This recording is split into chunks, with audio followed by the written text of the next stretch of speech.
Haleluya. Shalom jemaat Tuhan.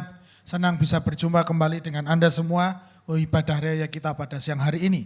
Kita akan mendengarkan firman Tuhan. Kita masih lanjut kepada seri Merry Christmas.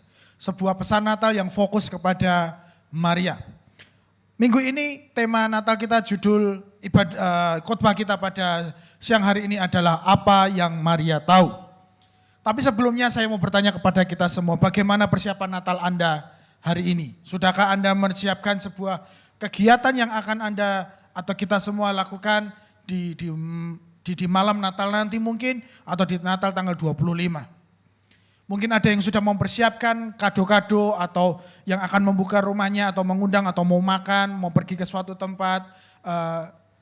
Meskipun keadaan Natal yang berbeda ini, sukacita harus tetap ada di hati kita, damai sejahtera harus ada di hati kita. Sebelum kita masuk kepada apa yang Maria tahu, kita akan melihat dulu tentang keadaan Natal pada saat itu. Kita mau lihat apa yang terjadi pada saat Natal di pertama kali dikabarkan bahwa Yesus lahir. Kita buka bersama di Lukas pasal yang kedua ayat yang ke-18 dan ke-19. Dan semua orang yang mendengarnya heran tentang apa yang dikatakan gembala-gembala itu kepada mereka. Tetapi Maria menyimpan segala perkara itu di dalam hatinya dan merenungkannya. Semua orang yang mendengarnya heran, tetapi Maria menyimpan segala perkara itu di dalam hatinya dan merenungkannya. Jika kita lihat di konteks dari pasal ini, dari Lukas 2, mulai dari ayat 8 sampai kepada ayat-ayat berikutnya, perikop ini berbicara tentang gembala yang diberitahu oleh para malaikat bahwa ada seorang juru selamat yang sudah dilahirkan. Lalu setelah itu para malaikat memuji Allah dan para gembala menikmati pujian malaikat-malaikat tersebut. Setelah selesai memuji Tuhan, lalu akhirnya para gembala itu sambil memperingatkan satu dengan yang lain, sepertinya kita harus mencari bayi yang sudah diberitahu oleh malaikat tersebut. Lalu mereka bersama-sama mencari dan akhirnya bertemu, lalu mereka gembira, sukacita. Karena sukacita mereka, lalu mereka pergi keluar dan mengabarkan tentang kelahiran Yesus. Jemaat Tuhan, di ayat 18 tadi adalah sebuah peristiwa ketika orang-orang Yahudi saat itu yang diberitahu bahwa Yesus sudah lahir, mereka meresponi dengan sebuah ekspresi heran. Dan semua orang yang mendengarnya. Dan di ayat 19, ekspresi juga dialami oleh Maria ketika Maria diberitahu oleh malaikat bahwa dia sudah dan akan mengandung, bahkan akan melahirkan yang bernama Yesus itu. Ada dua respon yang sangat berbeda, ada dua respon yang kontras di sana. Di mana yang satu respon adalah mereka terheran-heran, dan di respon yang lain Maria mengalami menyimpan dan merenungkan dalam hatinya. Saya mau mulai dulu di dua respon ini. Respon heran adalah sebuah respon di mana hanya ekspresi dalam luar saja. Jadi ketika kita heran terhadap sesuatu, sesungguhnya itu adalah respon dari apa yang di luar kita secara fisik saja. Tetapi itu bukan masuk ke dalam hati kita. Bukanlah sesuatu yang mengubahkan hidup kita. Bukanlah sesuatu yang membawa dampak bagi kita. Jadi ketika orang-orang mendengar bahwa gembala-gembala itu sudah bertemu dengan Yesus, mereka hanya heran. Oh heran, ternyata raja yang kita tunggu-tunggu itu ternyata dilahirkan dan sebagainya. Tetapi berita itu tidak mengubahkan hati mereka. Mereka terkesan tetapi tidak membawa pengaruh atau tidak membawa dampak. Kelahiran Yesus mencuri perhatian mereka tetapi tidak mengubah kita. Jemaat Tuhan, ini yang harus kita mulai alert atau waspada. Jangan-jangan kita sudah bertahun-tahun mengalami Natal, kita melewati Natal dengan Natal hanya sebuah peristiwa yang begitu saja atau peristiwa yang heboh, semarak, hurat, lalu kita hanya sebatas ekspresi heran saja. Tetapi Natal itu tidak mengubahkan hati kita. Mungkin tahun ini dengan cara Natal yang berbeda daripada sebelumnya, mari kita tidak boleh hanya heran. Kita harus melihat kelahiran Yesus itu tidak boleh hanya heran tetapi lebih personal kepada hidup kita. Jangan sampai peristiwa Natal nanti tanggal 24 maupun tanggal 25 maupun hari-hari ini sampai kepada tahun baru nanti. Kita hanya terkesan dengan dekorasi Natal, kita terkesan hanya dengan makan makanan, kita hanya terkesan dengan apalagi sebuah tempat yang indah mungkin. Tetapi kita harus memiliki sebuah respon yang lebih baik daripada itu. Karena ekspresi keheranan adalah sebuah ekspresi yang sangat dangkal. Selain tadi saya mengatakan bahwa orang-orang terheran, tetapi Maria memiliki sebuah respon yang berbeda. Dikatakan di ayat 19 bahwa Maria menyimpan segala perkara itu. Tetapi Maria menyimpan. Ayat 19 dimulai dari kata tetapi. Tetapi adalah sesuatu yang kontras, yang bertentangan. Artinya ini lebih baik daripada sebuah ekspresi yang dilakukan oleh orang-orang yang setelah mendengar berita dari para gembala. Apa maksudnya menyimpan? Setelah Maria mendengarkan sesuatu yang dari malaikat, menyimpan adalah dia membuatnya itu aman, dia membuat itu terlindungi. Maria tidak hanya menyimpan Yesus dalam rahimnya, tetapi Maria juga menyimpan berita Natal itu atau berita bahwa dia akan dipakai Tuhan untuk mengandung dan melahirkan Yesus. Itu disimpan di dalam hatinya. Dia simpan aman di dalam hatinya. Tidak boleh ada yang tahu sebelumnya. Dia harus simpan supaya itu tidak bisa terhilang dalam hatinya. Maria tidak hanya menyimpan Yesus dalam rahimnya, tetapi juga menyimpan dalam hatinya. Dia simpan itu baik-baik. Dalam bahasa aslinya adalah sineterei atau tetap aman, dilindungi. Kita biasa di Indonesia kalau menyimpan sesuatu hal yang berharga, pasti kita simpan dengan aman, supaya itu tidak hilang, supaya orang tidak mencurinya. Sama halnya dengan makna yang dikatakan Alkitab tadi tentang sikap Maria. Maria menyimpannya baik-baik. Maria menjaganya baik-baik. Sebuah pesan yang malaikat berikan kepada dia. Sebuah berita Natal yang disampaikan yang disampaikan malaikat kepada Maria. Dia simpan baik-baik. Maria menyimpan segala perkara itu. Apa maksudnya segala perkara itu? Segala perkara adalah rema. Dalam bahasa aslinya adalah rema. Rema adalah perkataan Tuhan secara spesifik yang disampaikan langsung kepada Maria atau kepada kita secara tepat waktu. Disampaikan kepada seseorang secara personal dan di waktu yang tepat, itu rema.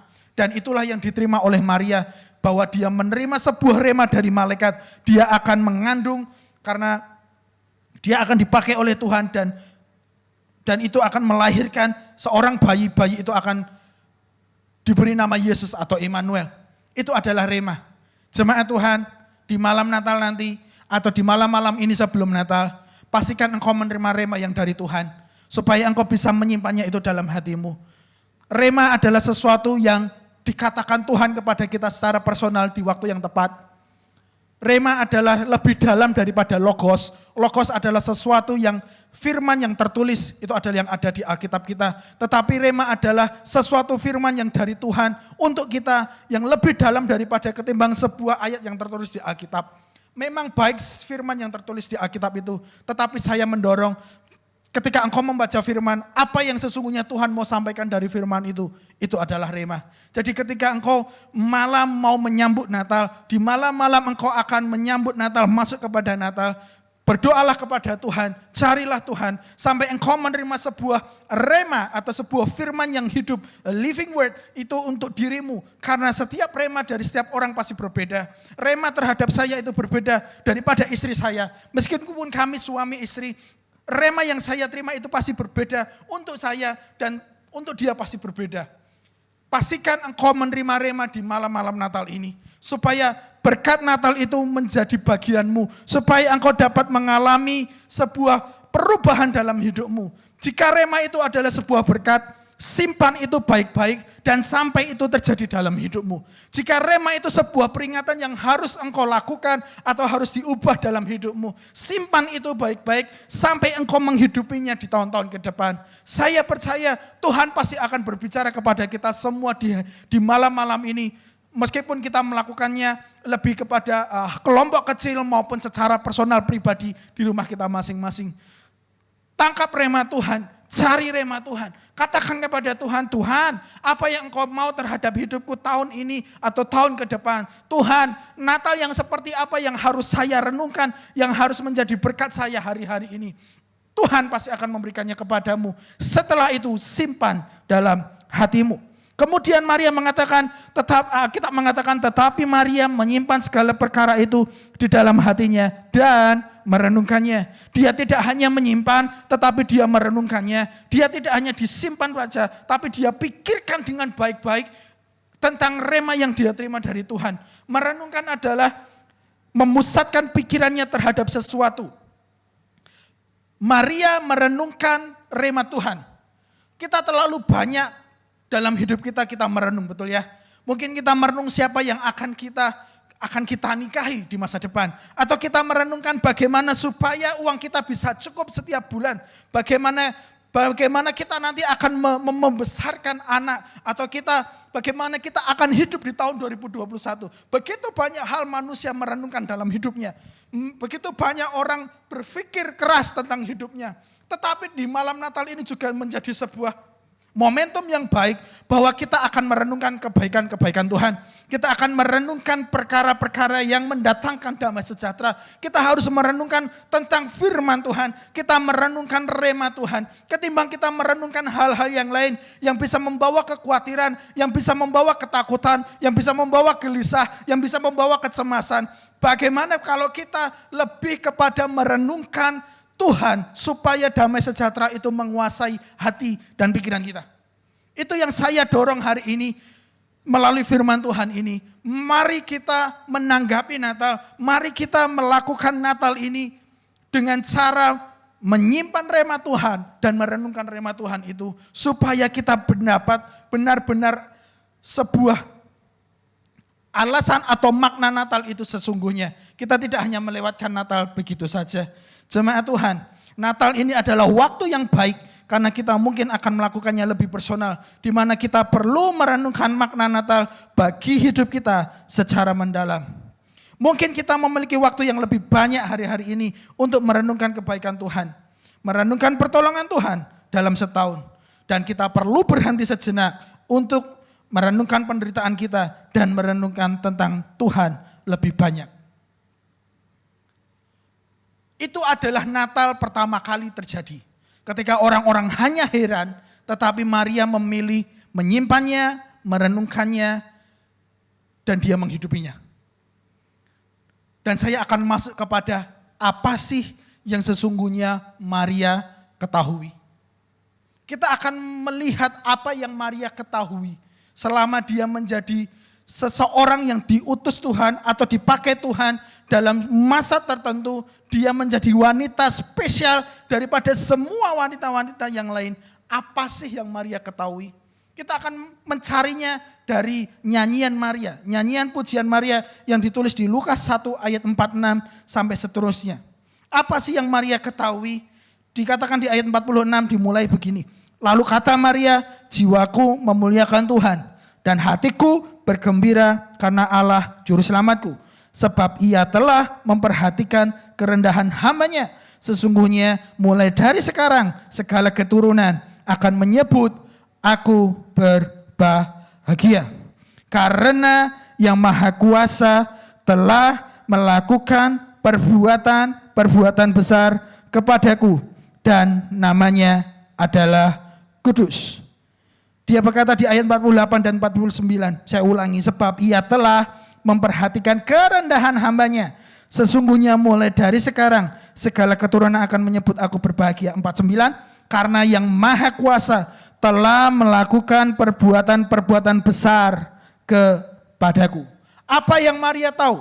Yang pertama adalah dia tahu dia Tuhan yang Maha Kuasa. Dia Tuhan yang Maha Kuasa. Karena dia Tuhan yang sudah melakukan perkara yang besar dalam hidup Maria. Maria sudah mengalami kemahakuasaan Tuhan. Makanya dia tahu bahwa dia Tuhan yang Maha Kuasa. Maria telah mengalami perkara yang besar dalam hidupnya. Karena Tuhan itu Maha Kuasa. Jika kita berbicara tentang kehamilan Maria, sebuah kehamilan yang sesungguhnya yang mustahil. Minggu yang lalu Pastor Peter sudah berbicara kepada kita mesti percaya kepada hal ketidakmustahilan. Kita mesti percaya kepada yang kemustahilan. Sesuatu yang mustahil harus kita percaya. Karena Dia Tuhan yang bisa mengubah sesuatu yang mustahil menjadi tidak mustahil. Sesuatu yang tidak mungkin menjadi mungkin. Dia Tuhan yang maha kuasa. Dia Tuhan yang sanggup melakukan perkara besar. Dia wanita yang dipilihkan Tuhan. Dia seorang perawan, tetapi Tuhan memilih dia untuk menjadi mengandung lalu melahirkan seorang bayi. Itu adalah sesuatu hal yang mustahil. Karena itu Maria mengalami perkara-perkara yang besar. Karena yang Maha Kuasa telah melakukan perbuatan-perbuatan besar dan namanya adalah kudus. Maria menyadari bahwa Tuhan adalah Maha Kuasa. Dia melakukan perkara yang besar dalam kehidupan Maria. Bahwa kehamilannya bukan untuk mempermalukan Maria, melainkan untuk mengangkat Maria. Ketika dia dikatakan oleh malaikat, engkau akan mengandung. Kandungan itu tidak membawa dia menjadi seseorang yang dipermalukan, tetapi membawa berkat. Kehamilan itu tidak akan mencelakakan Maria, melainkan untuk membawa berkat, membawa pengangkatan bagi Maria. Jemaat Tuhan, itu yang Maria ketahui. Dan itulah yang saya menjadi juga mau itu menjadi pengetahuan bagi saya dan bagi Anda semuanya. Bahwa kita semua, saya dan saudara harus tahu juga bahwa Dia Tuhan yang Maha Kuasa. Percayai Dia Tuhan yang Maha Kuasa. Dia Tuhan yang sanggup melakukan perkara-perkara yang besar. Saya tidak tahu apa yang menjadi pergumulan Anda semua. Mungkin Anda sedang berpikir tentang keluarga Anda yang di Indonesia. Atau Anda sedang berpikir tentang keturunan Anda. Atau Anda sedang berpikir tentang masa depan Anda. Jodoh Anda. Apapun itu yang Anda sedang pikirkan hari-hari ini. Anda sedang doakan hari-hari ini. Atau engkau meminta kesembuhan yang dari Tuhan karena engkau sudah bertahun-tahun lamanya engkau sakit. Hari ini firman Tuhan memberitahukan kepada kita semua bahwa Dia Tuhan yang sanggup melakukan perbuatan besar bagimu. Dia Tuhan yang sanggup melakukan perbuatan besar bagimu. Dia Tuhan yang sanggup memberikan mujizatnya bagimu. Karena Dia Tuhan yang Maha Kuasa. Jangan pernah ragukan kuasa Tuhan. Jangan pernah ragukan Dia bahwa Dia Tuhan yang masih bisa melakukan kemahakuasaannya. Perkara-perkara besar hingga hari ini. Bukan hanya 2000 tahun yang lalu atau itu hanyalah sebuah cerita di Alkitab. Kuasa yang sama masih berlaku hingga hari ini untuk saya dan saudara. Ketika belum ada kepastian di tahun 2021, yakini dan percayai bahwa Tuhan memiliki kepastian dalam hidupmu. Dia akan pasti memberkati engkau. Dia pasti akan menyertai engkau. Dia pasti akan memulihkan engkau. Dia pasti mengangkat engkau. Itu yang Maria tahu. Maria tahu bahwa Dia Tuhan yang Maha Kuasa. Kita harus tahu apa yang Maria ketahui. Dan kita pasti mengalami kemahakuasaan Allah, yaitu yang telah terlebih dahulu dialami oleh Maria. Sekali lagi penekanan saya hari ini bahwa percayai bahwa Dia Tuhan yang Maha Kuasa. Yang kedua, apa yang Maria ketahui? Dia tahu bahwa Dia Tuhan yang kudus. Jemaat Tuhan, Dia Tuhan yang kudus. Dia Tuhan yang kudus. Di hadapan Tuhan tidak ada yang abu-abu, hitam atau putih, kudus atau tidak kudus. Itu jelas, gelap atau terang, panas atau dingin. Di hadapan Tuhan tidak ada yang setengah-setengah. Dia Tuhan yang kudus. Dia Tuhan yang kudus bukan karena Dia melakukan sesuatu, tetapi itulah sifat Allah secara natural. Dia Tuhan yang kudus karena itulah sifat Tuhan, bukan karena apa yang Dia lakukan. Dia Tuhan yang kudus, itu yang dikatakan, itu yang diketahui oleh Maria. Dikatakan di ayat 49 bahwa Dia melakukan perbuatan-perbuatan besar kepadaku dan namanya adalah kudus. Kekudusan Allah bisa dilihat di ayat 51 dan 52. Ia memperlihatkan kuasanya dengan perbuatan tangannya dan mencerai-beraikan orang-orang yang congkak hatinya. Ia menurunkan orang-orang yang berkuasa dari tahtanya dan meninggikan orang-orang yang rendah. Ia mencerai-beraikan orang-orang yang congkak hatinya. Ia menurunkan orang-orang yang berkuasa dari tahtanya. Jemaat Tuhan, Tuhan tidak suka dengan orang-orang yang congkak. Maka dari itu, karena dia Tuhan yang kudus, dia tidak suka kepada sesuatu yang sombong, sesuatu yang congkak, seseorang yang tinggi hatinya, maka Tuhan mempermalukan orang yang seperti itu. Itu adalah bukti kekudusan Tuhan. Itu adalah cara Tuhan mengekspresikan kekudusannya. Bahwa aku tidak suka kepada orang-orang yang tinggi hatinya. Aku tidak suka orang yang merasa bahwa dirinya memiliki kekuasaan dan sebagainya. Itu yang dikatakan oleh Maria. Mencerai-beraikan orang yang congkak hati dan menurunkan orang-orang yang berkuasa dari tahtanya. Itu adalah bukti kekudusan Tuhan. Dan ekspresi kekudusan Tuhan yang lain adalah dan meninggikan orang-orang yang rendah. Tuhan kita adalah Tuhan yang kudus. Dia Tuhan yang akan mempermalukan mereka yang tinggi hatinya. Tetapi dia Tuhan juga yang akan mengangkat setiap orang yang rendah hati. Ekspresi dari sebuah kekudusan adalah ditunjukkan dengan mencerai-beraikan yang congkak atau tinggi hatinya. Dan mengangkat mereka yang rendah hatinya. Maria adalah orang yang sederhana. Maria orang yang tidak banyak bicara. Maria adalah orang yang cukup taat, yang cukup tidak banyak bicara. Alkitab tidak pernah mencatat banyak perkataan tentang Maria. Maria tidak berkhotbah dan sebagainya.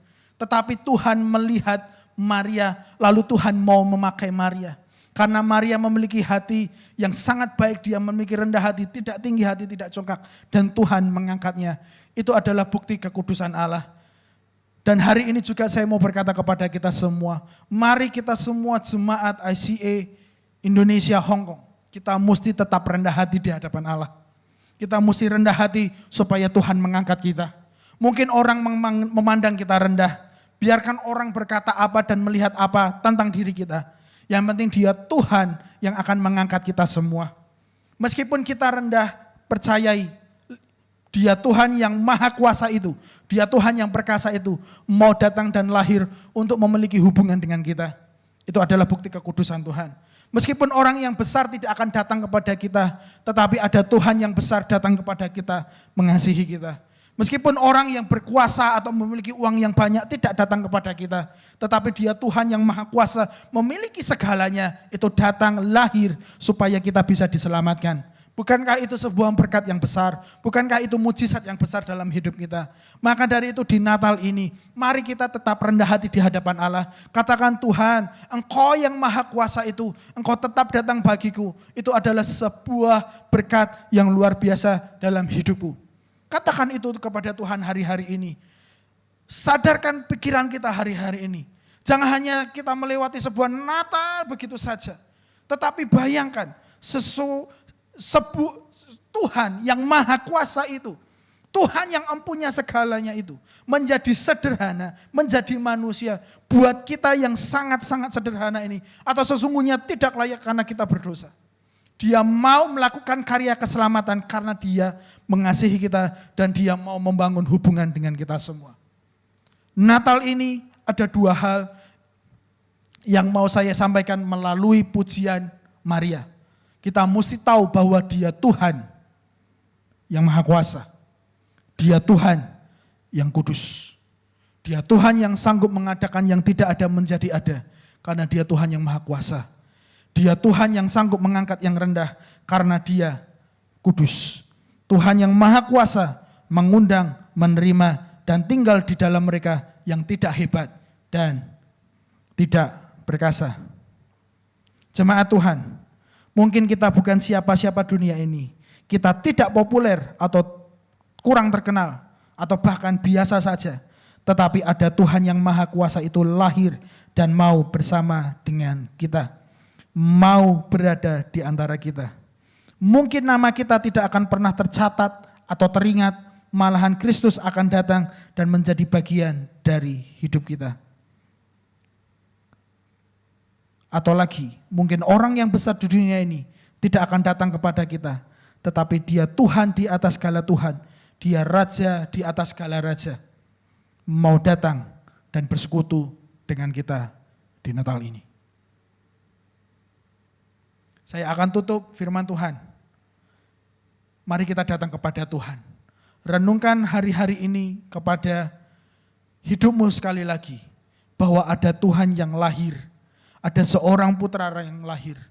Dia lahir meninggalkan kealahannya, dia meninggalkan surga supaya